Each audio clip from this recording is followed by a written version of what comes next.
Urdu Discovery کے معزز دوستوں، میں ہوں ماجد ملک اور آپ تمام دیکھنے اور سننے والوں کو السلام علیکم۔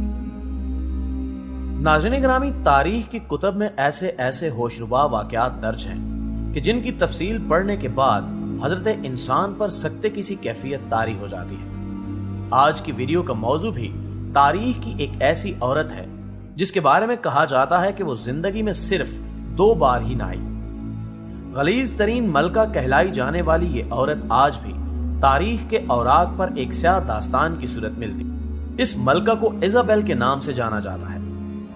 اسپین کی ایک ریاست کیسٹائل میں پیدا ہونے والی اس ملکہ نے مسلمانوں کو کس قدر اذیت پہنچائی اور اسے تاریخ میں کن القابات سے یاد کیا جاتا ہے، ان کی تفصیل آگے چل کر ویڈیو میں بیان کی جائے گی۔ اس ملکہ کو کن بنیادوں پر شہرت ملی اور اسپین میں اس ملکہ کو کس نگاہ سے دیکھا جاتا ہے، ان سوالات کے جواب تلاش کرنے سے قبل اردو ڈسکوری دیکھنے اور سننے والوں سے التماس ہے کہ ہماری ان کافیوں کو سراہتے ہوئے ویڈیو کو لائک ضرور کیا کیجئے۔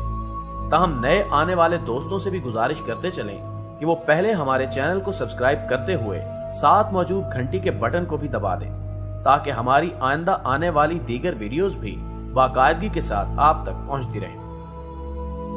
معزز خواتین و حضرات، ایزابیل اسپین کی ایک ریاست کیسٹائل کے بادشاہ جان شاخر ثانی کے گھر 1451 عیسوی میں پیدا ہوئی۔ یہ وہ دور تھا جب سلطان محمد فاتح قسطنطنیہ پر حملے کی تیاریوں میں مصروف تھے۔ ایزابیل اپنے باپ یعنی بادشاہ جان کی دوسری اولاد تھی۔ اس سے قبل اس کا ایک سوتیلا بھائی ہنری بھی موجود تھا جو اس کے باپ کی موت کے بعد کیسٹائل کا بادشاہ بنا۔ اس کے چھوٹے بھائی الفانسو اور اس کی ماں کو ایک دور دراز قلعے میں نظر بند کر دیا جہاں یہ لوگ غربت اور لاچاری کی زندگی گزارنے لگے۔ یہ وہ دور تھا کہ جب ایزابیل نے مذہبی تعلیم حاصل کی اور بعد ازاں شدت پسندی کی حد تک مذہب کی جانب راغب ہو گئی۔ اس کا چھوٹا بھائی الفانسو جلد ہی پراسرار طور پر مارا گیا۔ اس کے بعد ہنری نے اپنی بیٹی کے لیے تخت کا راستہ صاف کرنے کی خاطر ایزابیل کی شادی اس کی مرضی کے خلاف کئی جگہ طے کی، لیکن قسمت کو کچھ اور ہی منظور تھا۔ اسپین میں کیسٹائل کے پڑوس میں ایراگون نامی ایک ریاست بھی واقع تھی۔ ایراگون کے بادشاہ نے خفیہ طور پر ایزابیل سے اپنے بیٹے فرنینڈ کی شادی کر دی اور وہ بھاگ کر ایراگون چلی گئی۔ کچھ عرصے بعد یعنی 1474 عیسوی میں اس کے بھائی اور کیسٹائل کے بادشاہ ہنری کی موت کے بعد وہ واپس لوٹ آئی اور تخت و تاج پر قبضہ کر لیا، جبکہ ایزابیل کے تخت کی جائز حقدار ہنری کی بیٹی جوانا کو پرتگال بھاگنے پر مجبور بھی کیا۔ ناظرین، مورخین اس بات کا دعویٰ کرتے ہیں کہ ایزابیل کا بھائی ہنری ایک شاہ خرچ اور عیاش حکمران تھا جس نے اسپین کی کیسٹائل نامی ریاست کو بھاری قرضوں تلے دبایا ہوا تھا۔ تمام ریاست میں ریپ، قتل اور چوری جیسے جرائم عام تھے جن کی کوئی سزا نہیں دی جاتی تھی۔ ایزابیل تخت نشین ہوتے ہی نہایت سختی سے قانون پر عمل پیرا ہوئی۔ معافی، درگزر اور رحمدلی جیسے جذبات سے وہ ناشنا تھی، بلکہ اسے لوگوں کو سزا دے کر سکون اور راحت نصیب ہوتی۔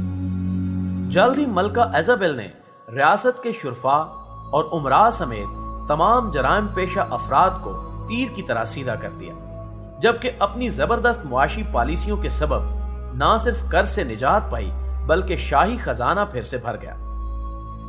ناظرین گرامی، اگر آپ اسپین کے کسی علاقے میں موجود ہوں تو آپ کو جگہ جگہ ملکہ ایزابیل کے مجسمے نظر آتے ہیں اور یورپی سماج میں اس کا نام نہایت احترام سے لیا جاتا ہے، لیکن دوسری طرف آج بھی یہ ملکہ مسلمانوں کے نزدیک یزید اور فرعون جیسی شہرت کی حامل ہے۔ ایزابیل اپنی سخت طبیعت اور کینہ پروری کے سبب مشہور ہے۔ یہ ایک کٹر کیتھولک ملکہ تھی جسے یہودیوں اور مسلمانوں سے شدید نفرت تھی۔ یورپی ملک اسپین میں سینکڑوں سال سے قائم مسلمانوں کی حکومت کے مکمل خاتمے کا سہرا اسی ملکہ کے سر جاتا ہے۔ اس کے ساتھ ساتھ یہ ملکہ ہزاروں مسلمانوں کے قتل اور زبردستی ان کا مذہب تبدیل کروانے کی بھی ذمہ دار ہے۔ اس زمانے کا یورپ شدید تہمات کی لپیٹ میں تھا۔ اس دور میں رومن کیتھولک مذہب کے مطابق نہانا عیاشی اور ایک برائی تصور کی جاتی۔ چونکہ ملکہ ایزابیل بھی ایک راسخ العقیدہ کیتھولک تھی، اس لیے اسے غسل کرنا سخت ناپسند تھا۔ مشرق و مغربی تمام مورخین کے مطابق ملکہ ایزابیل اپنی زندگی میں صرف 2 مرتبہ نہائی تھی۔ ایک بار جب وہ پیدا ہوئی اور دوسری بار جب اس کی شادی ہوئی۔ شادی کے بعد کی زندگی یا مرنے کے بعد تک اس کے غسل کرنے کی کوئی روایت نہیں ملتی، لہٰذا اسے تاریخ کی متعفن ترین ملکہ کہا جاتا ہے۔ وہ اپنے جسم سے اٹھنے والی بدبو کو مختلف عطروں سے دفع کرتی جو فرانس کے شہر پیرس سے منگوائے جاتے، اسی لیے آج تک پیرس پرفیومز کے حوالے سے خاصا مشہور ہے۔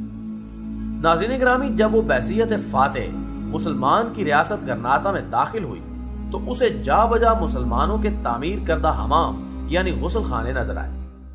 ایزابیل کی مسلمانوں سے نفرت کی ایک وجہ یہ تھی کہ وہ نہانے دھونے کا خاص اہتمام کیا کرتے، اس لیے اس نے مسلمانوں کے گھروں سے ملکہ تمام حمام گروا دیے اور اس کی پیروی میں مسلمانوں کے لیے غسل کرنا ممنوع قرار پایا۔ ایزابیل نے ایک پولیس فورس بھی تشکیل دے رکھی تھی جس کا کام صرف یہ معلوم کرنا تھا کہ ریاست میں کوئی شخص نہا تو نہیں رہا۔ اگر کوئی شخص اس جرم کا مرتکب پایا جاتا تو ایسے شخص کو سخت ترین سزائیں دی جاتی۔ ایزابیل ہی وہ ملکہ تھی جس نے امریکہ دریافت کرنے والے جہاز راں کرسٹوفر کولمبس کی اس وقت مالی امداد کی جب وہ ہندوستان کے سمندری راستے کی تلاش پر روانہ ہوا تھا۔ کرسٹوفر کولمبس جب امریکہ سے واپس لوٹا تو اس نے ایزابیل کو امریکی افراد کے بارے میں یہ بتایا کہ وہ لوگ روز نہاتے ہیں۔ یہ بات ایزابیل کے لیے اتنی ہولناک تھی کہ وہ کانپ کر رہ گئی۔ اس نے نئی دریافت ہونے والی اس سرزمین کے باشندوں پر بھی نہانے کی ممانعت عائد کر دی۔ ناظرین گرامی، اپنی ریاست کو مضبوط کرنے کے بعد ایزابیل نے اپنے شوہر یعنی ریاست ایراگون کے بادشاہ فرنینڈ کے ساتھ مل کر مسلمانوں کو اسپین سے نکال باہر کرنے کی حکمت عملی ترتیب دی، جس کا خواب یورپ کئی سو سالوں سے دیکھ رہا تھا۔ کئی سو سالوں پر محیط اس مہم کے مطابق وہ اپنی افواج کے ذریعے آہستہ آہستہ مسلمانوں کے مختلف شہروں کا کنٹرول لیتی رہی۔ آخر میں صرف گرناطہ نامی ریاست پورے اسپین میں مسلمانوں کے پاس باقی بچی تھی، جس کا ایزابیل اور فرنینڈ کی مشترکہ افواج نے محاصرہ کر لیا۔ پھر 2 جنوری 1492 مسلمانوں کی تاریخ کے سیاہ دن کے طور پر سامنے آیا۔ اس روز سقوط گرناطہ عمل میں آیا۔ اسپین نامی ملک پر مسلمانوں کی 800 سالہ عظیم الشان حکومت کا خاتمہ ہوا۔ گرناطہ کا آخری بادشاہ امیر عبداللہ ایک کمزور حکمران ثابت ہوا، جس نے نہایت ذلت کے ساتھ شکست تسلیم کی اور چند شرائط کے عوض گرناطہ کی چابیاں ایزابیل کے حوالے کر دی، جن میں یہ شرائط قابل ذکر تھیں کہ کسی مسلمان کی جان و مال کو کوئی نقصان نہیں پہنچایا جائے گا، کسی مسلمان کا دین تبدیل نہیں کیا جائے گا اور کسی مسجد کو نقصان نہیں پہنچایا جائے گا، جبکہ امیر عبداللہ کو ایک بڑی جاگیر عطا کی جائے گی۔ جب وہ یہ تمام شرائط طے کر کے الحمرا محل سے روانہ ہوئی تو اس کا چہرہ آنسوؤں سے تر تھا۔ یہ منظر دیکھ کر امیر عبداللہ کی ماں نے ایک ایسی بات کہی جسے تاریخ نے ہمیشہ کے لیے محفوظ کر لیا۔ امیر عبداللہ کی ماں نے کہا کہ جس انمول چیز کی حفاظت تم مردوں کی طرح نہ کر پائے، اب اس کے لیے عورتوں کی طرح آنسو بہانا بیکار ہے۔ اردو ڈسکوری کے معزز دوستوں، دوسری طرف ملکہ ایزابیل نے الحمرا محل پر قابض ہوتے ہی ان تمام شرائط کو پامال کر ڈالا۔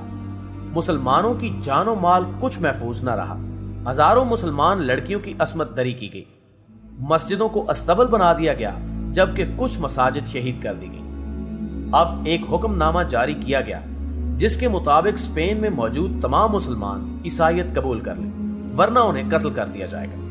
یوں ایک ایک دن میں ہزاروں مسلمان جبرن عیسائی بنائے گئے، ان کے لباس، تعلیم، حتیٰ کے نام تک تبدیل کر دیے گئے، جبکہ گرناطہ کے آخری بادشاہ امیر عبداللہ کو جاگیر بخشنے کی بجائے اس کے تمام خاندان کو قتل کر دیا گیا۔ ناظرین گرامی، قصہ مختصر یہ کہ ملکہ ایزابیل نے اس ملک سے کہ جس پر مسلمانوں نے سینکڑوں سال حکومت کی تھی، وہاں سے ان کا نام و نشان تک مٹا دیا۔ ایزابیل کے اس عمل کو نہ صرف مسلمان بلکہ یورپی مورخین نے بھی وحشیانہ اور قابل مذمت قرار دیا۔ اس واقعے کے چند سال بعد یہ سفاک ملکہ ایزابیل 1504 عیسوی میں مر گئی۔ اس کے دونوں بیٹے جلد ہی موت کا شکار ہو گئے، جبکہ اقتدار اس کی تیسری بیٹی جوانا آف کیسٹائل کے ہاتھ لگا۔ یہ ملکہ یعنی جوانا آف کیسٹائل بھی اپنے پاگل پن کے حوالے سے خاصی شہرت کی حامل ہے۔ دوستو، ویڈیو پسند آنے کی صورت میں اسے لائک کیجئے، فیس بک اور واٹس ایپ پر اپنے دیگر دوستوں کے ساتھ شیئر کرتے ہوئے ہماری حوصلہ افزائی کیجئے اور کمنٹ باکس میں ہمیں اپنی قیمتی تجاویز سے ضرور آگاہ رکھیے گا۔ ہماری اگلی ویڈیو آنے تک اپنا اور اپنے پیاروں کا ڈھیر سارا خیال رکھیے۔ اللہ حافظ۔